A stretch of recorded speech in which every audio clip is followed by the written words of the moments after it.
이 아이는 2살이라 그러던데요. 동남아시아에서 담배를 잘 피는 애로 이렇게 나왔대요. 그래서 입원해서 치료했다 그러더라고요. 그래서 금연에 대한 상담도 역시 담배에 대해서 뭔가 이렇게 끊어야겠다라고 막연하게 생각을 가진 사람이 찾아올 텐데요. 그 사람의 상태를 파악하고 어떻게 금연 동기를 잘 북돋아 주어서 담배를 끊는 것을 유지할 수 있을 것인가. 이게 관건이죠. 담배는 사회적으로 지금 용인이 되는 약물이잖아요. 그렇기 때문에 끊기가 상당히 힘듭니다. 담배 피워도 뭐라 그런 사람이 별로 없어요.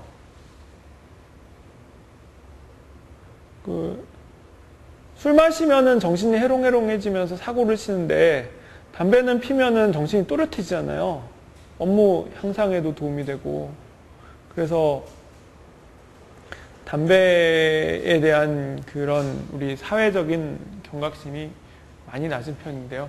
사실은 담배가 훨씬 좋지 않습니다. 그 이유는 확실하게 몸을 망가뜨리기 때문이죠. 확실하게.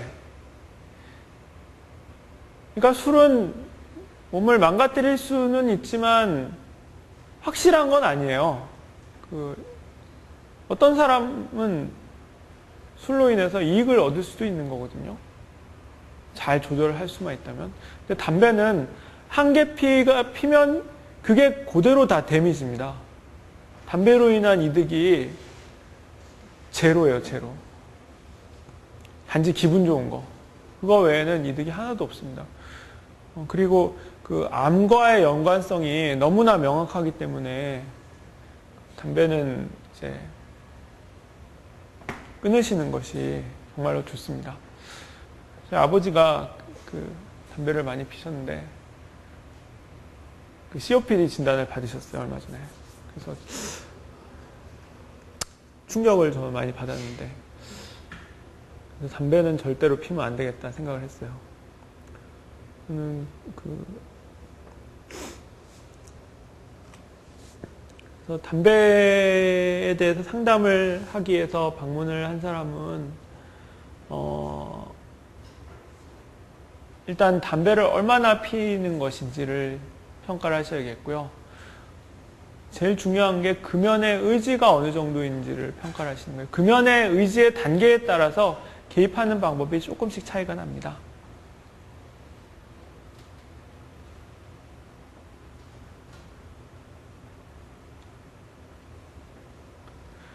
담배를 쫙 빨면요, 효과가 즉각적으로 나타납니다.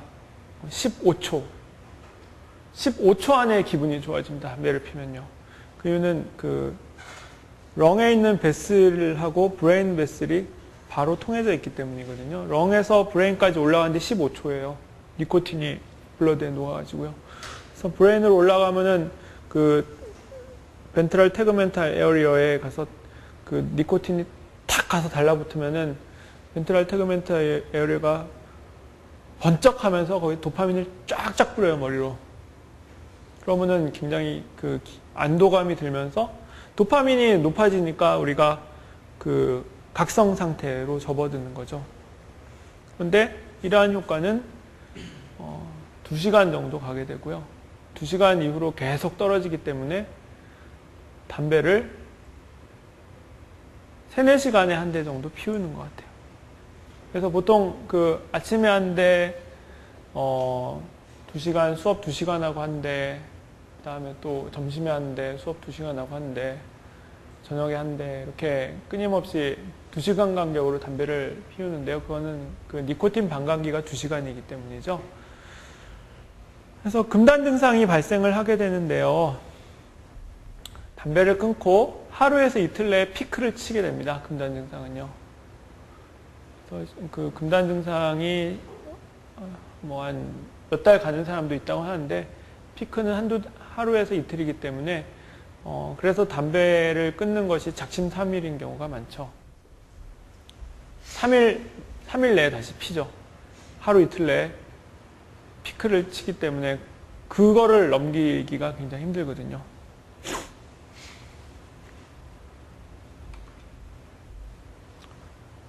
그래서 이런 것은 그 지금 명확하게 규명이 돼 있기 때문에 이론의 여지는 없어요. 담배는 이성적으로 봤을 때 담배를 피운다는 것은 너무나 불합리한 것이죠. 암이 걸리는 게 확실하거든요. 담배 연기가 닿는 부위에는 암이 다 생깁니다. 그 부위에 생기는 암의 90%가 담배로 인한 거고요. 근데 멀리 떨어져 있는 방광 같은 곳에서도 담배는 암을 유발하는 것으로 되어 있죠. 그리고 피우면 피울수록 암이 높아진다. 많이 피울수록, 오래 피울수록 암 발병률은 높아지는 걸로 되어 있고요. 그리고 그 폐암을 유발하는 것뿐만 아니고 다 그 폐포를 다 녹이거든요. 그래서 폐포에 공동이 막 생기죠. 나중에 불나 같은 게 폐에 다 불나요. 그 엠피세마죠. 그 다음에 그 브론카이티스가 크로닉하게 오면은 그 브론쿠스의 섬모들이 다 스탑하죠. 그럼 브론쿠스도 망가지고 폐 실질도 망가지기 때문에 COPD가 아주 심해지는 거고요. 니코틴이 직접적으로 혈관에 악영향을 미치기 때문에 심혈관 질환도 증가합니다. 담배를 피면은 고혈압이 생기는 것으로 돼 있어요. 심장 질환이 증가하죠. 심장 질환이 있으면 뇌혈관 질환도 같이 세트니까 증가하게 되는 거고요. 기타 뭐 궤양도 생기고 뭐 여러 가지 다 똑같은데 뭐 옆에서 그 옆에 있는 사람도 죄 없이 다 이대로 다 받는다고 돼 있고요. 니코틴 의존이라는 진단을 붙이려면은 똑같습니다. 그 술 대신에 담배를 넣으면은 진단은 똑같고요. 내성과 금단이 있는지 없는지를 확인하시는 게 포인트입니다. 담배를 그 예전부터 얼마나 피웠는지 이런 것에 대해서 일일이 다 물어보시는 게 좋고요. 보면은 되게 이런 걸 얘기하죠. 담배를 탁 피면은 일단 각성이 오기 때문에 일의 효율이 증가한다. 담배를 피우면은 음식을 덜 먹게 된다. 담배를 피면 뭔가 내가 그 심리적인 안정감을 얻는다. 담배를 피면 사람들하고 얘기가 된다. 다 같이 담배를 피니까. 다 피는데 나 혼자 안 피면 왕따 된다. 이런 얘기 많이 하시죠? 그래서 습관적으로 어떠한 상황에서는 자기도 모르는 사이에 담배에 불을 붙이게 되거든요. 그래서 담배에 불을 붙이려고 전혀 의도하지 않는데 딱 정신 차려보니까 이러고 있어요. 그런 경우가 상당히 많습니다. 습관화가 돼서 그런 거죠. 뭐 이런 것도 다 확인하시면 좋습니다. 그래서 이거 파게스트롬 테스트라고 하는 것이 있는데요.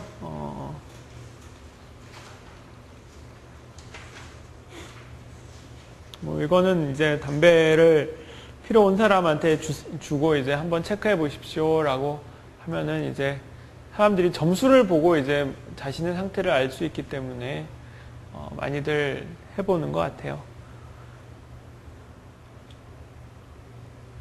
그래서 그 병원에 온 이유가 이제 담배를 끊으러 오셨다고 하는데 사람마다 이유가 여러 가지가 있겠죠.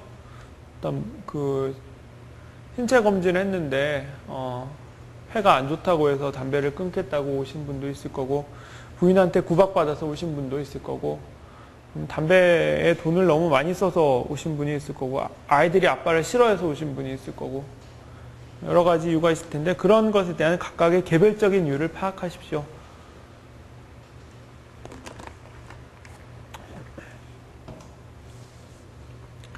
일단 상담을 받으러 온 것 자체가 긍정적인 신호입니다. 본인의 병원에 올 정도라고 하면은 일단은 그 문제를 피상적이기나마 인식을 했다는 얘기거든요. 그래서 왔을 때는 의사가 한마디 해주는 것이 많이 그 사람을 위해서 도움이 될 거예요. 그래서 그 지금 그 본인이 어떤 상태인지를 잘 물어보시고요. 금연을 권유를 적극적으로 하시는 게 좋습니다. 권유를 담배 피면 말고 안 피면 말고 이렇게 이제 하시는 것보다요. 물론 내가 얘기하는 것이 그 사람한테 얼마나 먹힐지는 모르겠지만 권유를 하십시오. 빈말이라도 권유를 하는 것과 권유를 하지 않는 것과 흡연율의 차이가 발생을 했습니다. 연구에 의하면은. 그러니까 권유를 일단 하십시오.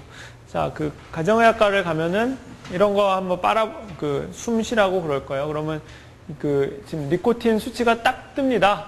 그러면 본인이 지금 내 숨 안에 니코틴이 이렇게 많단 말이야? 라는 것을 알고 깜짝 놀라면서 일시적으로 금연 동기가 올라가게 됐죠. 그때 이제 그럼 금연하십시오. 금연 이런 거 폐 사진 보여주면서 하면은 이제 좀 더 동기가 이제 상승이 되겠죠. 소변에서도 니코틴이 다 검출이 됩니다.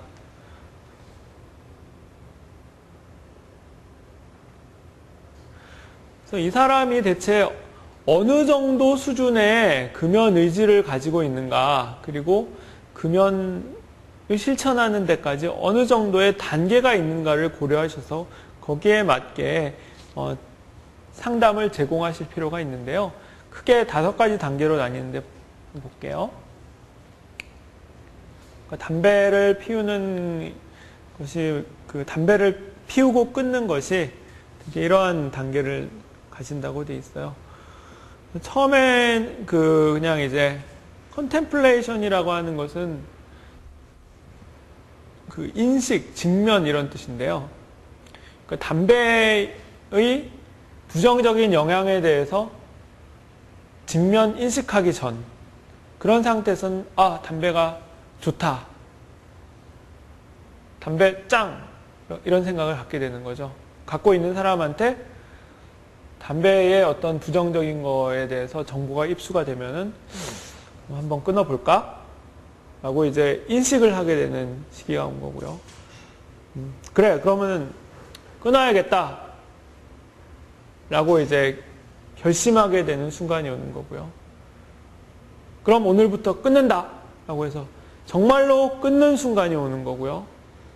끊은 다음에 1달, 2달, 3달 이렇게 지속해가는 순간이 있습니다. 환자가 내원을 했을 때 어느 정도 단계인지를 파악을 해서 거기에 맞는 상담을 제공하는 것이 유용한 것으로 되어 있습니다.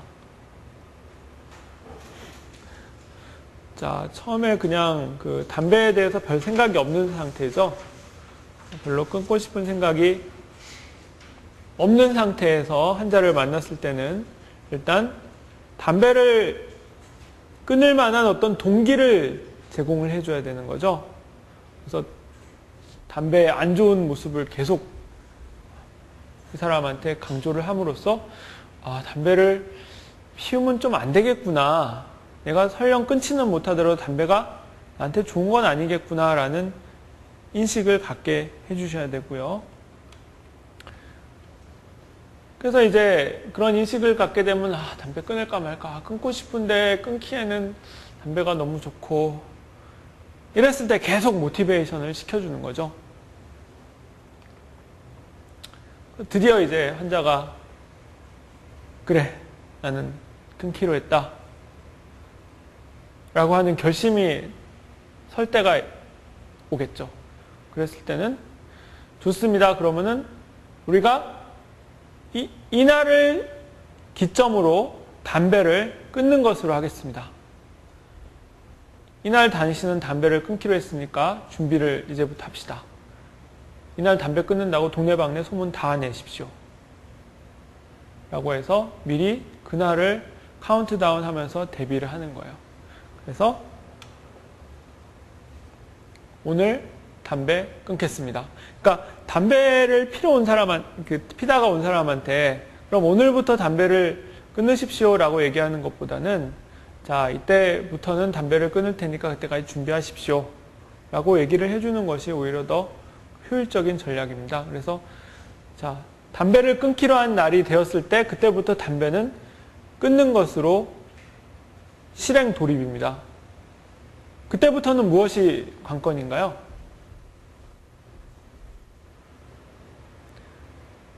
담배를 안 피게 되니까 금단 증상이 나타나잖아요. 거기에 대한 매니지. 금단 증상을 어떻게 하면은 잘 넘어갈 수 있을 것인가? 그리고 이 사람이 계속 담배에 대한 트리거가 올 텐데 그것을 어떻게 잘 매니지할 수 있을 것인가? 그런 것에 대한 교육을 잘 해주시면 되고요. 그 다음에 이 사람이 그러면 이제 담배를 좀 한두 달째 담배를 끊었습니다. 좋습니다. 이 사람이 일단 그러면 금단 증상에 대한 그런 것은 해결이 된 거죠. 이러한 상태를 꾸준히 유지하게끔 교육이라든지 상담을 계속 제공을 해주시면 됩니다.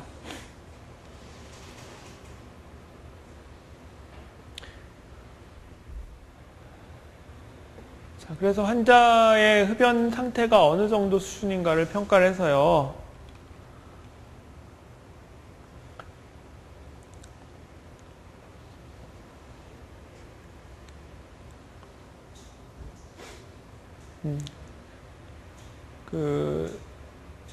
지금 담배를 피우고 있는 사람이라고 하면은 언제 담배 끊을 생각이 있는 건지 그런 걸 물어보셔가지고 담배 끊기에 카운트다운을 준비를 시키시면 되는 거고요.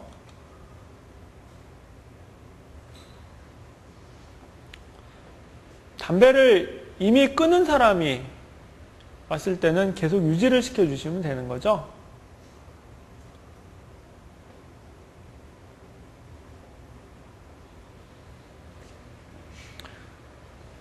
현실적으로는 여러 가지 이런 약물적인 개입을 많이 하게 되죠. 니코틴 껌이라든지 패치 사탕 같은 경우에는 보건소에 가면 공짜로 줍니다. 공짜로 주고요. 금연 보조제가 어느 정도 효과가 있죠. 근데 금연 보조제를 사용할 때 중요한 점은요. 이건 니코틴을 공급하는 거거든요. 이거를 사용하면서 담배를 피우면 니코틴이 2배로 들어가는 겁니다. 그럼 어떤 문제가 있을까요?